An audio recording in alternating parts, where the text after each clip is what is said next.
partir de los 35 años la fertilidad cae un 50%, que me parece una barbaridad, que es cuando yo creo que nos ponemos prácticamente todas las madres españolas a intentar tener un primer bebé. Claro, sí, hay una edad cronológica muy marcada, que es a partir de los 35 años, sobre todo hasta los 40, y marcadísima a partir de los 40 años. En España, 1 de cada 10 madres lo son gracias a la reproducción asistida. En nuestro país, según la Sociedad Española de Fertilidad, pues 1 de cada 6 parejas necesita también acudir a estas técnicas y hay muchos problemas a la hora de hablar abiertamente, hay ciertos tabúes. Así que yo quiero daros la bienvenida a este podcast de Ginemed. Hablemos de fertilidad para, yo creo que hablar sin tapujos y aprender muchas cosas. Yo soy Isabel Jiménez, periodista, y estoy acompañada de la doctora Nuria Pérez, que es la responsable de Ginemed Madrid-Aravaca. Yo creo que va a ser un ratito interesante para que nos descubra muchas cosas, para que hablemos de fertilidad, de cómo cuidar esa fertilidad y de todas las soluciones que hay, sobre todo teniendo en cuenta estos datos. Nuestro país es el segundo con la tasa más baja de natalidad de Europa. Así que yo creo que vamos a empezar, Nuria. Perfecto, Isabel. Lo que más me ha llamado la atención es los datos de la gente, las parejas que llegan a necesitar esta reproducción asistida, sobre todo por la edad. Claro, sí, la verdad que es la principal causa por la que la gente recurre a las técnicas, porque van cumpliendo años y vemos que cada vez hay más dificultad para concebir. Evidentemente eso va un poco también unido, ligado a las condiciones sociales, laborales, económicas, pero creo que desde nuestro punto de vista tendríamos un poco que fomentar el no esperar tanto, el ser conscientes de que la fertilidad hay que cuidarla, la salud reproductiva, que vamos a hablar de ella, y transmitir un mensaje de no tenemos que esperar tanto tiempo. Es que a partir de los 35 años la fertilidad cae un 50%, que me parece una barbaridad, que es cuando yo creo que nos ponemos prácticamente todas las madres españolas a intentar tener un primer bebé. Claro, sí, hay una edad cronológica muy marcada, que es a partir de los 35 años, sobre todo hasta los 40, y marcadísima a partir de los 40 años. Claro, 35 años en nuestra sociedad, pues probablemente sea la pareja que ha conseguido cierta estabilidad laboral, que ha tenido oportunidades de tener un trabajo estable y una casa comprada, hipotecada y tal. Los 35 años es un punto muy importante. Evidentemente, lo que decías en la introducción, que me ha gustado mucho, nuestra esperanza de vida de las mujeres y de los hombres ha aumentado 20, 30 años en el último siglo, pero en cambio la edad reproductiva se mantiene constante desde que hay registros. Sabemos que a partir de los 35 años la fertilidad decae. Y ahí es donde tenemos que... Es que es el reloj biológico que nos amenaza constantemente, pero yo creo que hay un problema de base y es la falta de información que hay previa para que nosotras mismas controlemos esa calidad fértil o esa salud fértil en nuestro caso. Porque nos dicen, vale, tenéis que ir 1 vez al año a revisión ginecológica, te haces tus pruebas rutinarias, pero nadie te habla abiertamente o rutinariamente de oye, que tú puedes saber la edad fértil, que no coincide siempre con la edad que tienes en el DNI, por ejemplo. La cronológica, sí. Sí, evidentemente tenemos que actuar a todos los niveles que seamos posibles, informativamente, en charlas con amigos, quitando tapujos. Nosotros desde Ginemed hemos hecho campañas para fomentar que la paciente conozca, simplemente no las vamos a convencer ni las vamos a obligar a hacer ningún tipo de tratamiento ni de preservación, pero que por lo menos conozcamos cuál es la fertilidad. Yo siempre pongo el mismo ejemplo. Cuando te formas como ginecólogo, tienes que hacer una rotación en fertilidad que suele ser externa, te tienes que ir a otro centro, te tienes que pagar tú el máster, o sea, no está incluido en nuestra formación como ginecología general. Y tenemos que estar muy pendientes en las consultas, que no solamente la consulta de la chica joven, es decir, ¿quieres tomar la píldora? La consulta de la chica joven tiene que ir orientada a estos hábitos, eliminarlos porque te pueden impedir dentro de un futuro ser madre, sé consciente de que con unas pruebas muy sencillas que vamos a describir, con pruebas rutinarias, no tienes que hacer un gran esfuerzo para conocer realmente cómo fertilidad. Son pruebas que tienen cierto valor predictivo. Un ginecólogo de base te puede hacer una ecografía y te puede decir, oye, no veo una reserva ovárica o un recuento de folículos antrales adecuado para tu edad. Consulta, sin alarmar, pero informando. Entonces son pruebas que están a la orden del día, no es una colonoscopia como el cáncer de colon, son pruebas que están muy a nuestro alcance y las tenemos que difundir nosotros. Enseguida vamos a ir hablando porque hablamos de casi un análisis de sangre, pero... Sí. Nuria, ¿por qué cuesta tanto hablar de fertilidad, de reproducción asistida, de todas estas técnicas? Pues probablemente se junten varios casos. Ninguna mujer joven de menos de 30 años piensa que a ella les va a pasar. Probablemente también pensamos con esa edad que como estamos sana no nos duele nada, pues porque la fertilidad se va a afectar. Es una patología que no tiene sintomatología previa. No somos conscientes, estamos pensando en muchísimas otras cosas que no tienen nada que ver con tu futuro reproductivo.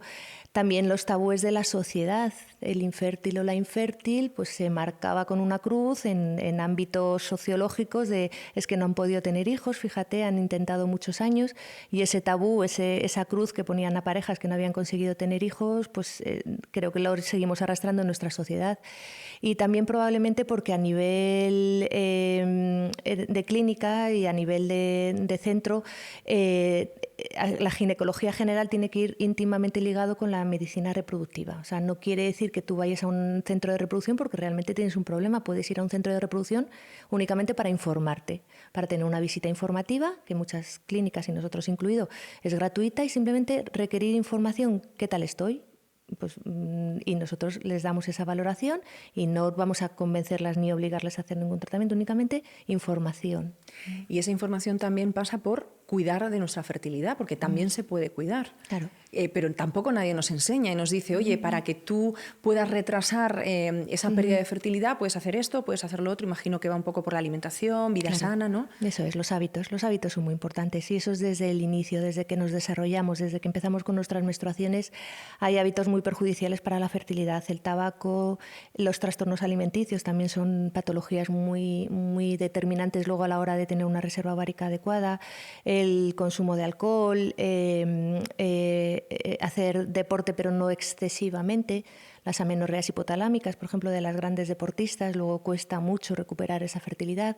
O sea que hay ciertos hábitos, dentro de que no se les puede negar, que tenemos que ser desde el principio, desde que nos desarrollamos, porque además la reserva ovárica no es como la del varón. El varón tiene un poquito más de suerte, puede recuperar una reserva ovárica.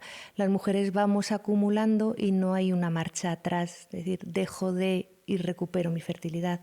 Suele ser progresivo. Yo solo sé por ti, que me decías una vez que nosotras tenemos un número limitado de óvulos y no va a haber más. Eso es. Nacemos con ellos y los vamos consumiendo a lo largo de nuestra vida.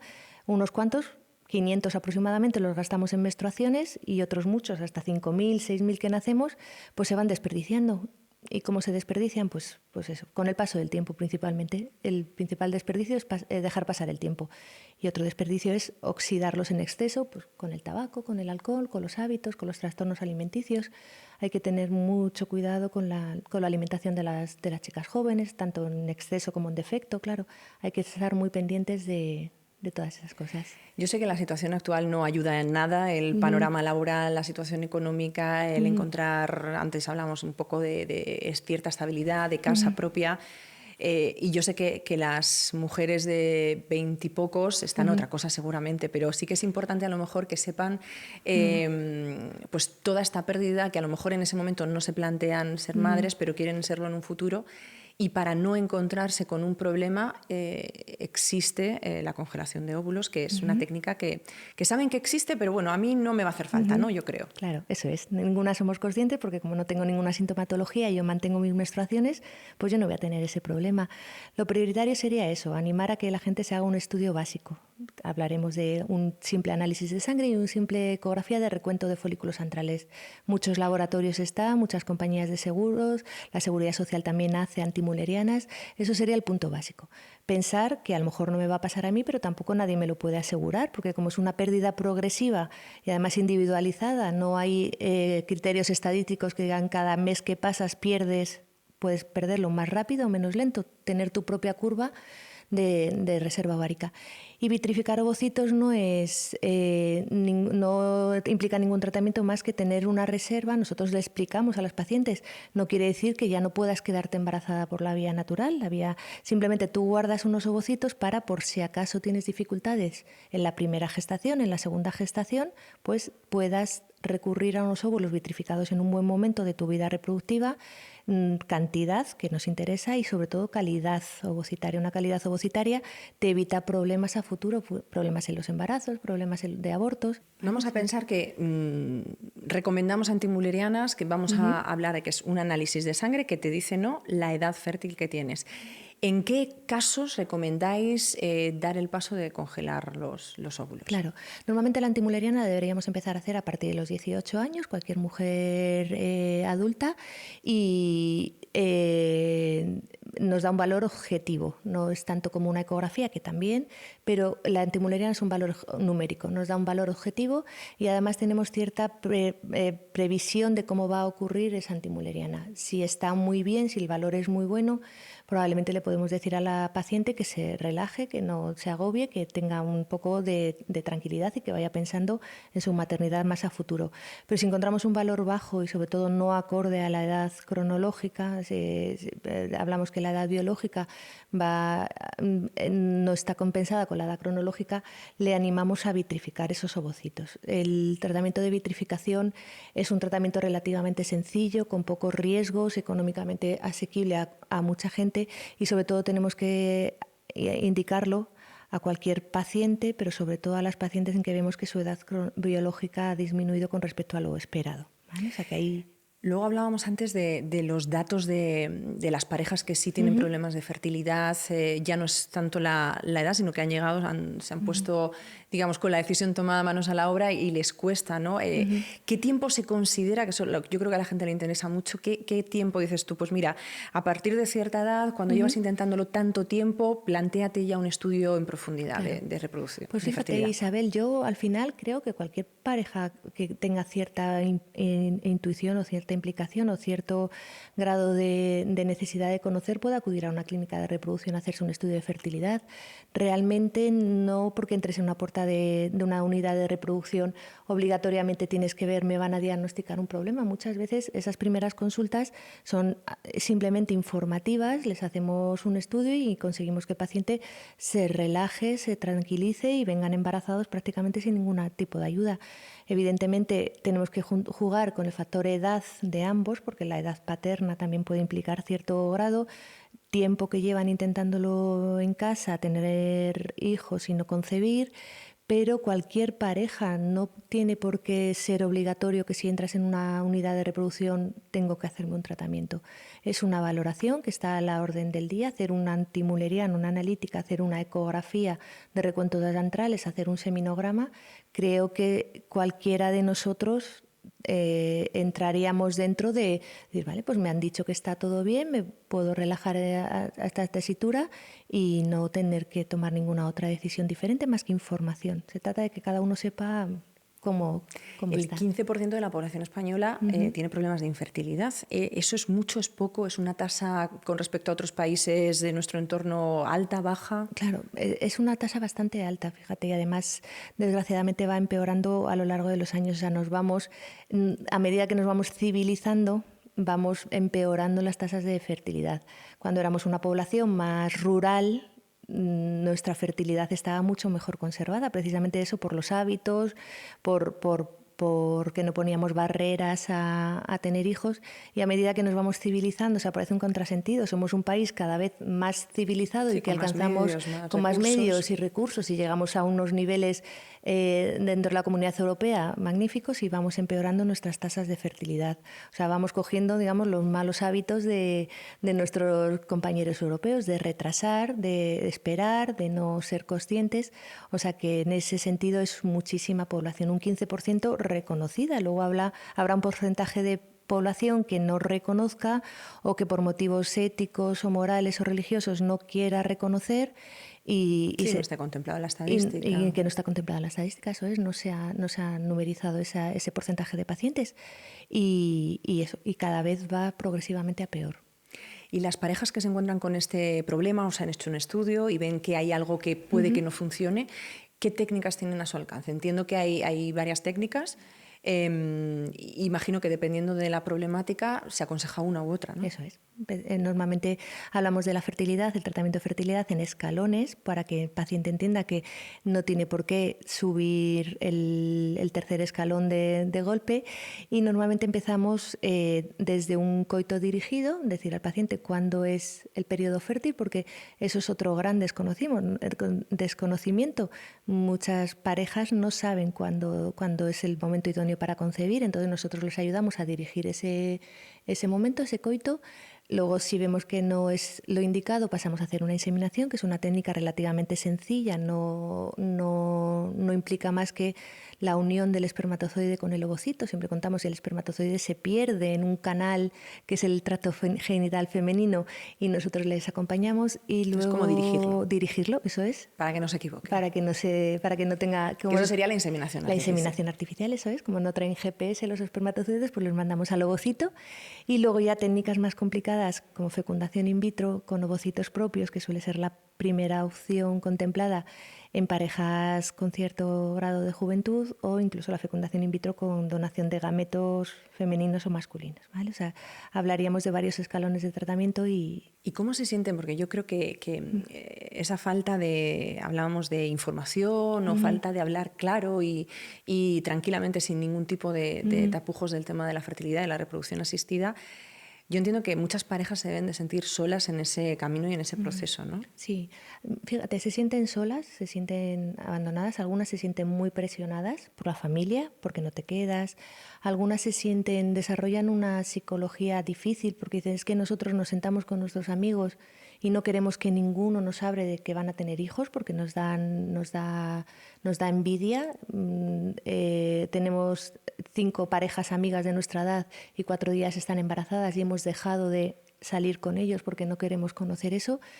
Tienen que sentirse acompañados, no es cuestión ni de tener pena, ni de tener lástima, ni de decir, ay, pues fíjate, es decir, esto nos puede pasar a cualquiera. O sea, no hay un perfil de paciente, es decir, es que yo sí y tú no porque consumes o no consumes, o haces o no haces. Nos puede pasar a cualquiera, y lo que tampoco puedes es estigmatizar a una pareja que no tiene hijos, y tienes que generar un ambiente familiar, social, lo suficientemente empático como para que te puedan contar su problema. Es decir, bueno, voy a iniciar una conversación para que esta pareja, que da la sensación de que pueda tener problemas, sean capaces de abrirse y hablarlo con naturalidad. Y yo creo que también es una cuestión de visibilizarlo para que... porque hay una pregunta que hacemos en este país muchísimo, que a mí me la han hecho muchísimas veces: ¿y cuándo vas a ser madre? ¿Y cuándo vas a ser madre? Entonces, a veces la respuesta es tan sencilla como das largas, que es lo más fácil. A veces la respuesta es, mira, mi decisión es no quiero ser madre por lo que sea, porque es mi decisión personal, pero otras veces es un problema que te está fustigando mucho tiempo, y la pregunta ya te lleva a un dolor y un problema que tienes complicado. Entonces yo creo que tampoco ayuda ni esa insistencia de la sociedad y esa falta de visibilización. Claro, sobre todo eso, de normalización en una conversación. No, la gente le cuenta, me queda la primera, me queda la segunda. Bueno, cada uno que sabe, cada uno en su casa no sabe lo que ha pasado, ni cómo ha pasado, ni cuánto tiempo lleva. Tienes que tener mucha sensibilidad hacia tu interlocutor, porque a lo mejor tu interlocutor precisamente es una persona que está teniendo muchos problemas, y para él es doloroso escuchar, ay, yo casi no quería y me he quedado casi sin querer. Tienes que tener mucho cuidado con el vocabulario, con el lenguaje. El lenguaje puede hacer daño, y vosotros que sois comunicadores lo sabéis. Tenemos que utilizar un lenguaje de, bueno, no pasa nada, hay técnicas, hay ayudas, hay medios, hay médicos, hay profesionales que te pueden ayudar, hay psicólogos especializados en fertilidad, hay agrupaciones, foros de pacientes en que cada vez se visibiliza más el problema, y sobre todo tenemos que tener mucho cuidado con el lenguaje. No podemos herir a una pareja, pues lo que tú dices, le puede sentar muy mal. ¿Para cuándo? Pues para cuando podamos, claro. Hemos estado hablando mucho de las parejas con problemas de fertilidad, pero también estas técnicas van dirigidas a otros modelos de familia, monoparentales o parejas del mismo sexo, sean mujeres o sean hombres, que también yo creo que les ha abierto el mundo de la reproducción asistida a esa posibilidad de ser madres y padres, ¿no? Claro. Eso es, sí, el modelo de familia tenemos que ampliar a nuestra visión de familia tradicional a cualquier tipo de modelo de familia.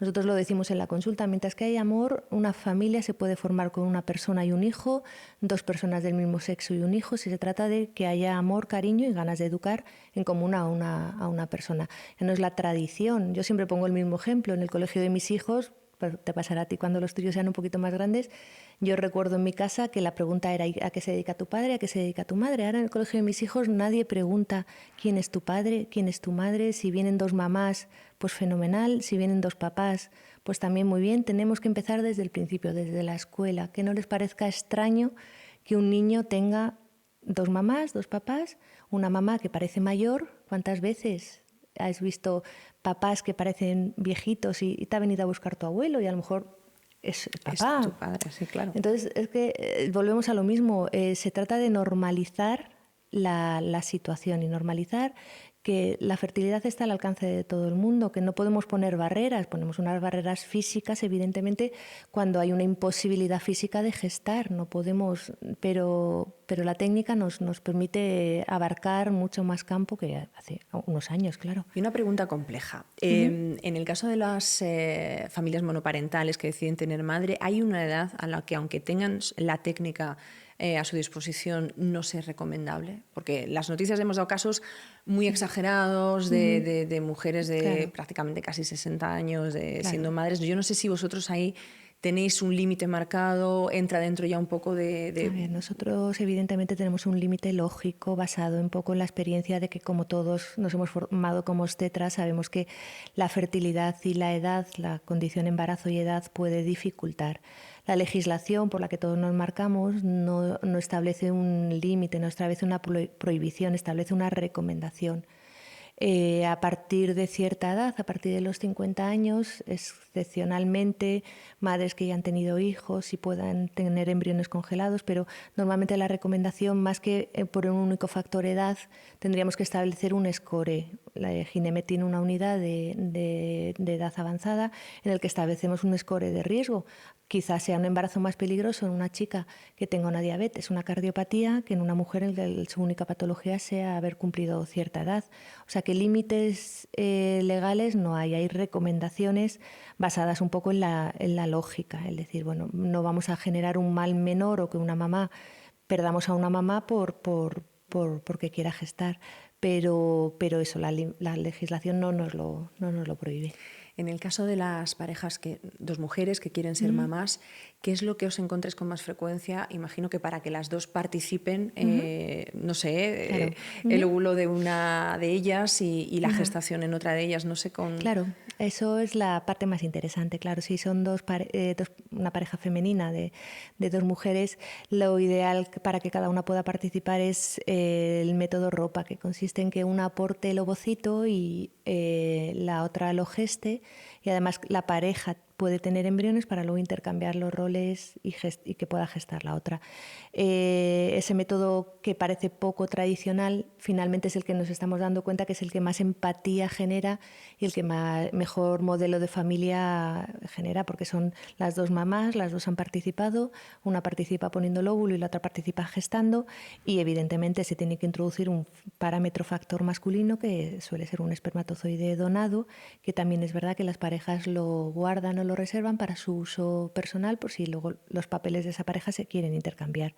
Para ello, pues sobre todo parejas jóvenes que tengan las dos buenas tasas de fertilidad, que tengan muy bien establecidos los roles que quiere tener cada una en esa familia, y al final esos roles, pues igual, yo de momento quiero participar tal, hay gente que le da miedo el embarazo, hay gente que no quiere quedarse embarazada, pero sí quiere participar en esa maternidad, y al contrario, ve que el embarazo ha ido muy bien y quieren volver a participar. O sea que el método ROPA nos permite combinar todas esa tesitura. Vamos a hablar de una tercera pata que es súper interesante, que es cuando hay algún problema genético en la pareja y que esa fecundación se pueda dirigir, ¿no?, para evitar riesgos y evitar ciertas enfermedades genéticas. Sí, perfecto. Es una tesitura importante. Hay enfermedades genéticas que podemos llegar a conocer porque son prevalentes en una familia. O sea, mucha demanda es, yo sé que no tengo ningún problema para gestar, pero mi familia es portadora de alguna enfermedad genética conocida. Son enfermedades normalmente monogénicas, marcadas por un único gen, en el que por algún motivo ha mutado y se ha heredado en el resto de la familia. Ahí, evidentemente, la medicina reproductiva tiene dos puntos prioritarios. El permitir que esa herencia familiar llegue un momento en que eliminemos esa línea de herencia, y por otro lado no tener que recurrir, como se tenía que hacer hace unos años, a me quedo embarazada, me hago la amniocentesis, una biopsia de corion y tengo que tomar la decisión de recurrir a una interrupción porque esta enfermedad, hay muchas enfermedades que además tienen unas condiciones genéticas diferentes, una expresividad diferente según avances en las líneas germinales. O sea, puede ser una enfermedad que se detectó en un abuelo y luego se ha visto que progresivamente es peor en las sucesivas generaciones, como el síndrome de Duchenne o el X frágil. Entonces dices, bueno, ¿de qué forma puedo cortar esa línea germinal, esa transmisión, y sobre todo darle a la pareja una tranquilidad? Es decir, yo me he embarazado, sé que mi bebé no es portador de esta enfermedad y puedo no tener que recurrir a una técnica invasiva o una decisión última de tener que recurrir a un aborto legal porque mi hijo lo porta. Son enfermedades en que te van a dar un porcentaje de si es dominante un 50%, si es recesiva un 25%, y son porcentajes muy altos. ¿Y qué tipo de enfermedades, no sé si hay enfermedades que podamos reconocer o las más habituales que os llegan con este problema y os se ponen en vuestras manos? Claro, hay muchas enfermedades que son muy prevalentes en nuestra raza, en la raza mediterránea, que es prácticamente un 1 de cada 700 o 800, enfermedades metabólicas, enfermedades pulmonares como la fibrosis quística, por ejemplo, el X frágil, que solamente se transmite a los niños varones y producen unos déficits intelectuales grandísimos, la atrofia musculoesquelética, que es muy grave, y hay muchas enfermedades que son muy prevalentes en nuestra raza mediterránea, y esas se diagnostican fácilmente. Suelen ser en edad pediátrica, el pediatra las diagnostica y al final la técnica te hubiera permitido eliminar alguna de esas. ¿La técnica exactamente en qué consiste? ¿En que tú identificas qué embrión porta ese gen y lo descartas, o no se puede manipular genéticamente? Eso es, no se puede manipular genéticamente, claro. Detectar un gen, eso es una enfermedad monogénica, es un tipo de diagnóstico genético preimplantacional que muchas de ellas tendríamos que pasar por una comisión de ética, ¿vale? Hay muchas enfermedades monogénicas que nos pueden parecer de cajón que hay que eliminar embriones, pero la legislación no nos permite eliminar embriones si esa enfermedad no es mortal. Por ejemplo, ahora está muy en boga el BRCA, el BRCA, el ser portador de un gen que te puede manifestar en cáncer de mama. Por ejemplo, técnicamente se podría detectar en un embrión, sería un diagnóstico genético, un PGTA de enfermedad monogénica, pero tendríamos que pasar por una comisión ética porque realmente si tú vas a desarrollar una enfermedad que es curable, como puede ser un cáncer de mama, pues no van a permitir que ese embrión se deseche, se elimine. La ley de reproducción es sabia, a veces no parece justa, pero es sabia. La intención de la ley de reproducción es no precisamente eso, manipular o elegir o gestar a la carta. Luego sí que hay enfermedades cromosómicas, por ejemplo las que todas conocemos, síndromes conocidos, trisomías, que ahí sí que como implican un grave riesgo para la salud tanto física y psicológica de la madre como del bebé, las enfermedades cromosómicas sí que son más difíciles de eliminar embriones portadores. Ahí no tendrías que pasar por una comisión ética. Tú puedes hacer un diagnóstico genético de ese embrión, ver cómo tienen distribuidos sus 23 pares de cromosomas, y si ves que hay una anomalía en esa distribución, eliminas ese embrión como no transferible, porque al final producirían un no embarazo o un aborto o un síndrome que tendríamos que reconocer, ¿vale? Entonces, las enfermedades monogénicas o genéticas van por un lado, se tiene que ver muy bien qué tipo de enfermedades son y tienen que ser enfermedades que se pueda demostrar la gravedad y la implicación, enfermedades sin cura o enfermedades que son mortales, ahí sí que nos permiten hacer esa elección, o enfermedades cromosómicas que ahí tenemos mucha más posibilidad de poderlas descartar. Nuria, ¿y las pruebas que nos hacemos en un momento del embarazo muy al principio, que también es una prueba genética, ¿son este tipo de enfermedades, son las mismas o con la reproducción asistida la técnica va más allá? Claro, ya hay muchas técnicas, lo que son los test genéticos no invasivos, que se le hace a la mamá en torno a la semana 10-11 de embarazo, han evolucionado también muchísimo, han mejorado mucho. Al principio solamente se detectaban los 5 cromosomas más frecuentemente implicados, el 21, el 18, el 13, el X y el Y, y ahora hay una posibilidad de que una técnica no invasiva, sacando sangre a la madre, se puedan descartar enfermedades que puede portar ese bebé. Pero a mí la tesitura es que ya estás embarazada, claro. Cuando ya estás embarazada, las decisiones que tienes que tomar son muy diferentes. Parece más sensato, más lógico descartarlo en el embrión para decir, bueno, sería un embrión que no tendría vitalidad, no tendría viabilidad, se tendría que descartar, pero no ha pasado la paciente por 8, 9, 10 semanas de gestación. Son resultados similares, lo que nos puede dar una técnica u otra, pero parece más lógico que sea en el embrión donde se haga ese descarte de enfermedades cromosómicas o enfermedades genéticas que afecten a una enfermedad que sea grave para la salud del recién nacido. Nuria, ¿y qué es la esterilidad social? Que me ha llamado mucho la atención como concepto. Claro, a ver, la esterilidad social realmente es decir, una pareja que todavía no ha alcanzado, porque si tú lees los criterios de la OMS, te dice que hasta 2 años una pareja puede tardar en gestar, pero hay parejas que tienen hecho una programación de su vida y necesitan gestar en 6 meses, en 7 meses. Parejas que viajan, nosotros por ejemplo tenemos muchas parejas que tienen una carrera profesional, militares, policías, que tienen que gestar antes de alcanzar pues, un grado de su formación mayor. Entonces realmente es una esterilidad que no cumple criterios, pero que nosotros consideramos que se le tiene que aplicar una técnica para ayudar a gestar y luego completar su carrera profesional, por ejemplo. O una esterilidad social es la que, como no dispone de pareja masculina, pues dices, evidentemente no hay una esterilidad de base, pero tiene que recurrir a técnicas de fertilidad porque falta un punto. Entonces son pacientes que realmente no tienen globalizado como un diagnóstico exacto, pero por tiempo, por condición o porque no tienen pareja, recurren a las técnicas de fertilidad. Hemos hablado mucho de lo que es la problemática de fertilidad en muchas parejas, pero hay también un componente psicológico. Yo conozco amigos, casos cercanos que me cuentan, es que los médicos y los especialistas me dicen que no me pasa nada, o sea, que podría quedarme de manera natural, pero llevamos muchos años intentándolo y no hay manera. O sea, os pasa mucho y ¿qué explicación? O sea, ¿el componente pesa tanto, el componente psicológico? Pesa muchísimo, el entorno pesa muchísimo, lo que decíamos, el daño que te puede hacer las palabras pesa mucho. Hay mucha gente que realmente no tiene problemas y objetivas todas las cosas que puedas hacer y realmente no tiene ningún problema, pero existe un bloqueo, o sea, hay pacientes que realmente no son capaces de tener relaciones sexuales en casa porque saben que como la condición de su relación sexual es conseguir una gestación y llevan tanto tiempo y no lo consiguen, hay un bloqueo incluso de su vida sexual normal. Y quieren abarcar estudios pensando que cuanto más estudiemos, más algo me van a encontrar seguro. Y les tenemos que transmitir que no, que muchas veces el estudio se trata de tranquilizar, se trata de decir, tú has acudido a una clínica de fertilidad y únicamente me has hecho una pregunta, ¿qué tal estoy? ¿Cómo está mi fertilidad? Yo te he dado una respuesta, tu fertilidad está bien. Pues ahora, tranquilamente, con tu pareja, en casa, y tienes que intentar gestar. No pienses que como no has encontrado nada, tengo que seguir investigando y seguir, porque al final es un círculo vicioso.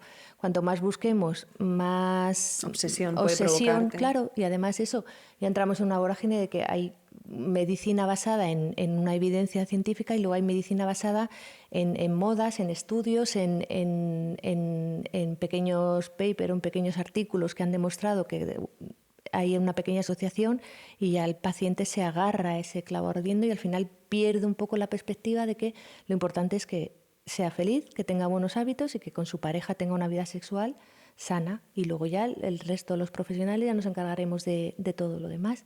Entonces, bueno, esa obsesión bloquea. De hecho, hay casos curiosos de parejas que el primer bebé lo han tenido con reproducción asistida y luego lo tienen de manera natural porque pensaban, yo tenía un problema, no puedo tener hijos, y se tranquilizan y vienen, ¿no? Sí, sí, eso ocurre muchas veces. Yo tengo amigas personales que han tenido que recurrir al primero y luego han venido los niños y no han tenido luego ningún problema. Claro, ese grado de bloqueo o de al final de obsesión hacia una tesitura, pues hombre, a todos nos gusta tener una vida ordenada y planificada y medianamente sin sobresaltos. Pero claro, es que precisamente el sobresalto maternidad o paternidad puede venir en cualquier momento inmediatamente, o tardar unos meses más, o tardar un año incluso. Imagino que son pocos, pero habrá casos que agoten un poco todos los escalones de los que hablábamos antes y que se intente ya en numerosas ocasiones y que no haya manera. ¿Cómo abordas tú esos casos? Porque deben de ser muy complejos. La verdad que son muy complejos y te marcan mucho los casos en que tienes que decir a un paciente que pare porque ha recurrido ya a todas las técnicas y a partir de cierto intento ya más el éxito es más una estadística o una puntería más que un éxito basado realmente en estadísticas. Es una tesitura muy dura, es muy difícil de entender que le tengas que decir a un paciente no continúes. Siempre queda recurrir a gestación subrogada, que en España no es legal, pero podrían recurrir fuera de España, pero al final ni siquiera una gestación subrogada puede ser la solución, porque si el óvulo no funciona bien o el espermatozoide no funciona bien, no es solamente cuestión de cambiar la gestante. Entonces son situaciones muy duras. Ves que la pareja se entristece sobre todo, tiene mucha rabia interior, tiene mucha pena y además saca informes y establece parámetros de es que mi primer ciclo fue así, ¿por qué no intentamos hacer? Y al final tienes que decir, mira, no podemos convertir esto en una carrera o en un desgaste profundo. Gracias a Dios cada vez hay menos pacientes, casos. Eso es, cada vez estas conversaciones las tenemos en menos pacientes. Al contrario, cada vez vemos más gente que se queda embarazada diciendo, pues mira, me lo pusiste el caso un poquito más complicado y al final lo he conseguido a la primera. Y muchas gestantes que dicen, yo nunca más voy a querer quedar embarazada porque ya tengo mi hijo, y vienen al año o a los 2 años para volver a ser mamás, ¿vale? O sea que al final yo creo que la maternidad engancha y es muy difícil que todas las técnicas con las que podamos abarcar paciente no sea candidata a intentar alguna de las técnicas. Falta, yo creo, una planificación previa, ¿no? de información para que las mujeres y las chicas jóvenes sean conscientes de lo que se les puede venir, que no quiere decir que les vaya a pasar, claro. y saber que hay técnicas pues eso, que deberíamos de incorporar en nuestra rutina anual, una prueba de fertilidad. Sí. ¿no? Desde luego ir al ginecólogo se le debería incluir. En los coles debería haber charlas nuestras o de enfermería que hablara sobre la fertilidad. En las universidades también debería haber charlas. Lo de ir al ginecólogo cada vez, menos mal, estamos más guiados y ya no tiene que ser tu madre que te lleve al ginecólogo porque te duele la regla. Yo veo en la consulta cada vez más chicas jóvenes que tienen interés en su salud y en cuidarse y en informarse, sobre todo información y sobre todo realidad, y no contar batallas de si tienes regla eres fértil, si tomas la píldora te vas a quedar infértil, tenemos que ser realistas y sobre todo eso a todos los niveles, desde un nivel universitario, un nivel colegio. Ahora está con la nueva ley, a mí me pone, digo, os van a enseñar una serie de parámetros de sexualidad, pero yo que he estado viendo lo que mis hijos van a estudiar, no hay ningún punto que hable sobre la fertilidad. ¿Y por qué no lo introduce la legislación? La LOMSE o la LOSGE, la que vaya ahora, que no sé qué leéis, ¿por qué no introducen un parámetro? Vamos a hablar de nuestra fertilidad, no vamos a hablar solamente de la vida sexual, sino de la fertilidad. Bueno, más información, más visibilidad y más hablar, como en este podcast de Hablemos de Fertilidad, mucho más claro y sin tapujos. Perfecto, y entre amigas, y entre compañeros, entre parejas, varones, mujeres, y que cualquier foro es bueno para introducir el tema. Pues muchísimas gracias, Nuria. Yo creo que hemos tocado todos los temas. Yo he aprendido muchísimo, la verdad. Me voy con la sensación pues eso, de saber cosas nuevas, de saber todo lo que tenemos a nuestro alcance sobre reproducción asistida, y quedan muchos más podcasts para seguir aprendiendo. Muchas gracias, Isabel. Ha sido un placer, como siempre, y la verdad que ha estado muy, muy entretenido. Gracias. Gracias a ti.